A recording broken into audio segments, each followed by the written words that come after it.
Subhanallah, glory be to Allah.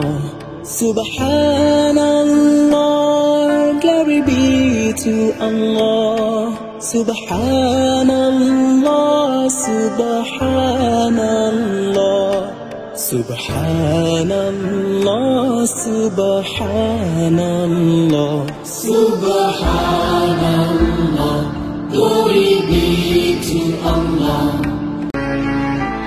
Subhanallah. আসসালামু আলাইকুম দর্শক, আশা করি আপনারা সকলে ভালো আছেন। দেশ ও দেশের বাইরে থেকে যে যেখান থেকে বসে আমাদের এই প্রতিবেদন দেখতেছেন, আপনারা সকলের দীর্ঘ এবং সুস্বাস্থ্য কামনা করে শুরু করছি আমাদের আজকের প্রতিবেদন। দর্শক বন্ধুরা, আমি এই মুহূর্তে দাঁড়িয়ে রয়েছি কুমিল্লা জেলার দেবিদ্যা থানার পান্নারপোল এলাকাতে নেসার ভাইয়ের আমার বাড়ি আমার খামারের হ্যাচারিতে। তো নেসার ভাই আপনারা জানেন যে দেশীয় সোনালী, ফাউমি, টাইগার এবং সাথে নতুন একটি জাত ভুট্টু মুরগি লালন পালন করতেছেন।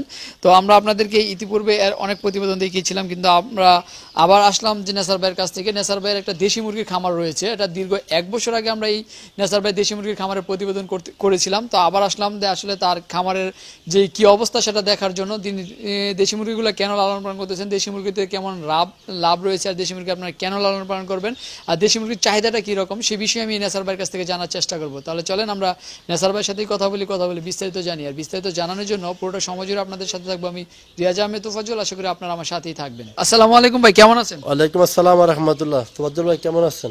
এই তো আলহামদুলিল্লাহ ভালো। তো ভাই আমি আছি আলহামদুলিল্লাহ ভালো। তো ভাই আমরা তো অনেক আগে আপনার দেশি মুরগির প্রতিবেদন করছিলাম, তো এখন আপনার দেশি মুরগির খামারটার কি অবস্থা? বা দেশি মুরগি আছে আলহামদুলিল্লাহ ভালো, কিন্তু এই দেশি মুরগিতে একটা সমস্যা হয়েছিল, এখন এই সমস্যা কাটাই উঠছে আর কি। তো হ্যাঁ স্যার ভাই, আমরা অনেক দিন আগে আপনার দেশি মুরগির প্রতিবেদন করছিলাম, আসলে দেশি মুরগিটা কীরকম আছে আর জানা হয় নাই। তো এখন আবার আসলাম আপনার দেশি মুরগি সম্পর্কে একটু জানার জন্য আর কি। তো আপনার দেশি মুরগির খামারটার এখন কি অবস্থা? দেশি মুরগি আছে আলহামদুলিল্লাহ ভালো, আগের থেকে আছে আলহামদুলিল্লাহ অনেক ভালো আছে। আগে থেকে এখন কতগুলো আছে? এখন মোটামুটি 500 প্যারেন্টস আছে। আর প্যারেন্টসটা বড় কথা না, এগুলো খাইয়া আর হলো বাচ্চা ডিমে সমান থাকে। ওই যে বাচ্চা বিক্রি করে তাহলে 2-5 টাকা লাভ হয় আর কি, আপনার সমান থাকা যায়, মানে ডিম দিয়ে আপনার লাভবান হওয়া যায় না। আচ্ছা, তো দেশি মুরগির তো চাহিদা অনেক বেশি, বাজারে তো পাওয়াই যায় না। চাহিদা আছে, কিন্তু আপনি অরিজিনালটা পাইতেই হতো ভাই, যে অরিজিনাল মালটা না পান তো চাহিদা আর কিরকম থাকবে। তো আপনার এখানে তো আমরা যেগুলো দেখছিলাম সবগুলো অরিজিনালি। যে আমারটা অরিজিনাল এখন আছে, এগুলো অরিজিনালি। তো এখানে কিছু বাচ্চা দেখতেছি দেশি মুরগির, তো এই বাচ্চাগুলোর বয়স কতদিন? বাচ্চাগুলো বয়স তো 10-12 দিন। 10-12 দিন বয়স। আসলে দেশি মুরগিটা মনে হয় বেশি বড় হয় না, ছোটবেলা ছোট থাকে। দেশি তো দেশি। 10-12 দিন বয়স, একবারে ছোট দেখা যাচ্ছে। জি ছোট থাকে। আচ্ছা, দেশি মুরগির চাহিদাটা কিরকম আছে এখন? জি আছে আলহামদুলিল্লাহ অনেক ভালো আছে। দেশি মুরগি যে আবদ্ধভাবে লালন পালন করে নাকি লোক ভাড়াটা একটু বেশি হয়, এটা কি? হ্যাঁ, রোগবালা বেশি হয় এবং বাজারে এগুলো বিক্রি করা যায় না। এখন আমি যদি বড় চাপা সারি এই সেই পরে খামার যদি কেউ করে না তাহলে সে লস খাবে। হ্যাঁ, আমি লসের পক্ষে না, আমি আপনার জনগণ দিয়ে এলাম আমি। এখন আমি যদি এত লাভ দেখায় একটা মানুষ করলো, আবদ্ধ অবস্থা পারলে লাভটা কি হবে আর ক্ষতিটা কি আর লাভটা কি। আবদ্ধ অবস্থা যখন এটাকে আপনি পালবেন, এই মুরগিগুলো পাগুলো হবে সাদা পাগুলো সাদা হয়ে যাবে। আর বাজারে যখন বিক্রি করে নেবেন তখন বলবে এগুলো কি সোনালী মুরগি। তখন বাজারে গেলে এগুলো বিক্রি করা যায় না। তার জন্য যে আবদ্ধ অবস্থা না পেলে যদি বাইরে ছাইরা পালন করতে পারে, তাহলে মোটামুটি একটা পাগুলো হলদে কালারে আসে এগুলো। আমরা তো দেখছি আপনি দুভাবে লালন পালন করেন। হ্যাঁ, আমি দুভাবে লালন পালন করি। আসলে আপনার খামারেরটা মানুষের চাহিদাটা কম থাকার কারণটা কি? ওই যে আপনার এইগুলো তো ফিট খাওয়ায়, আর যখন ফিট খাওয়াবে তখন এটা গুস্ত লেতলেত করবে, আর যখন অরিজিনাল দেশিটা পাবে তখন এটা গুস্ত টাইট হবে। অনেকে আসলে আমরা যেই বাজারে গেলে দেখি একটা যদি দেশি যেই মুরগটা প্রায় 1 কেজি হবে, 1 কেজি হলে এটা 500 টাকার কমে ক্রয় করা যায় না। 500 টাকা 700 টাকা তো হয় অরিজিনালটা হইলে। কিন্তু খামারেরটা নিলে বাজারে 1 কেজি হলে তো এটা তো 300 টাকা। বা ওই যে বললাম আমি যে পাগুলো হলুদ থাকে, বলবে সোনালি, দাম বলবে উল্টাপাল্টা, এই আর কি। তো তার মানে দেশি মুরগির খামারের যে মুরগিটা, এটা মানুষের আগ্রহ কম। দেশি মুরগির স্বাদ তো মানে খামারেরটা আর বাইরেরটা ভিন্ন কালার। স্বাদ দিয়ে আপনি কি করবেন, আপনি ব্যক্তি কয়টা খাইবেন, আপনি কয়টা খাইবেন, 5টা 2টা খাইবেন মুরগি খাবো এরা, আপনি সবগুলো খাইবে লাগবেন। অরিজিনাল বাচ্চা সংগ্রহ করতে হবে আপনার, অরিজিনালটা, আর প্লাস হলো আপনি ছাইরা পালতে পারলে এটা আপনার লাভবান হবে। অরিজিনাল বাচ্চাটা আমরা কিভাবে পাবো আপনার কাছে থেকে? জাত নির্ণয় করতে হবে এবং আপনি আইসা যাইয়া এগুলোকে দেখতে হবে। প্যারেন্টসটা ঠিক আছে কিনা? ঠিক আছে কিনা দেখতে হবে। তো প্যারেন্টসটা যদি দেখা যায় যে ঠিক আছে, তাহলে আমরা অনুমান করতে পারি যে আসলে এটা যাত্রা ঠিক আছে। জি জি, অনুমান করা যায়। তো দেশি মুরগির রোগবালাই সম্পর্কে একটু বলেন আমাদের দর্শকদের জন্য। দেশি মুরগির রোগবালা অনেকটাই কম, অনেকটাই কম। অনেকটাই কম। আচ্ছা, দেশিটা আসলে মূলত কোন কোন রোগে বেশি আক্রান্ত হয়? দেশিটাকে আক্রমণ করে ব্লাড ফ্লু রোগটা বেশি আক্রমণ করে।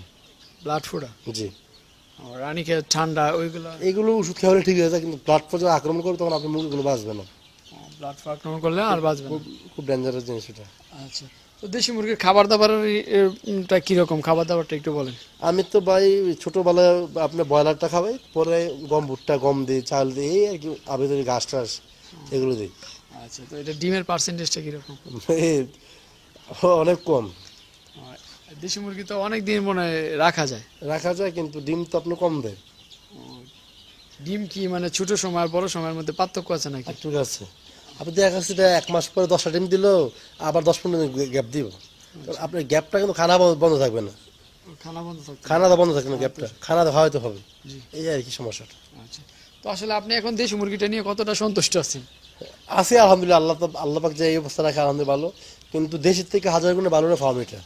আর নতুন জাত আছে এখন ভুট্টু তো ফার্মের থেকে ভুট্টুটা অনেক ভালো। আচ্ছা, তো আসলে আপনি বললেন যে দেশি মুরগিতে লাভ নাই, তারপরে আপনি লালন পালন করতেছেন, এর কারণটা কি? কারণ মানুষ তো চায়, মানুষ চায়, দিতে হয়। আপনি অনেক দিন যাবত করে আসছেন, সে কারণে মানুষের চাহিদা মেটানোর জন্য। চাহিদা মেটাতে হবে ভাই। আমি যদি এখন ফুট করে বলি নাই, কারণ আমি প্রতিবেদন আসছে, যদি আমি বলি এখন নাই, তাহলে সে বাচ্চা বলবে না।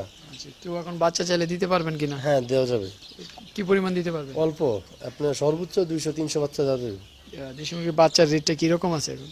রেট আছে, রেট বলা যাবে না, রেট আমি বলি না। রেট বলেন না, আর কারণটা কি? কারণ ভাই আমার বাচ্চা রেট বেশি থাকে। বাচ্চা আমি বেশি ওই যে দেশি মুরগি বললে সোনালি দিতে পারবো না, বুঝছেন না? সোনালি বাচ্চার দাম একটা 10 টাকা, দেশি মুরগির দাম আরো বাড়া।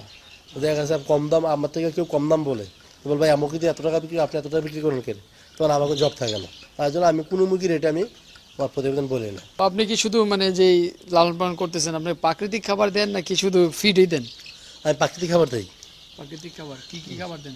আমি গম, ভুট্টা, তারপর আপনার ঘাস, এইগুলো দিয়ে থাকি। আচ্ছা, তো এখন তো দেখতেছি দেশি মুরগি মানুষ দুইভাবে লালন পালন করতেছে, একটা মনে করেন ডিমের জন্য করতেছে, আবার মাংসের জন্য করতেছে। আসলে কোনটাতে কিরকম লাভ আসে? আপনি মাংসের জন্য যখন করবেন, যদি আপনি বাজারজাত করতে পারেন তাহলে মাংসের জন্য করে লাভ আছে, যদি বাজারজাত করতে পারেন। আর যদি বাজারজাত করতে না পারেন তাহলে আপনি লাভবান হতে পারবেন না ভাই। আচ্ছা, কীভাবে লাভবান হবেন?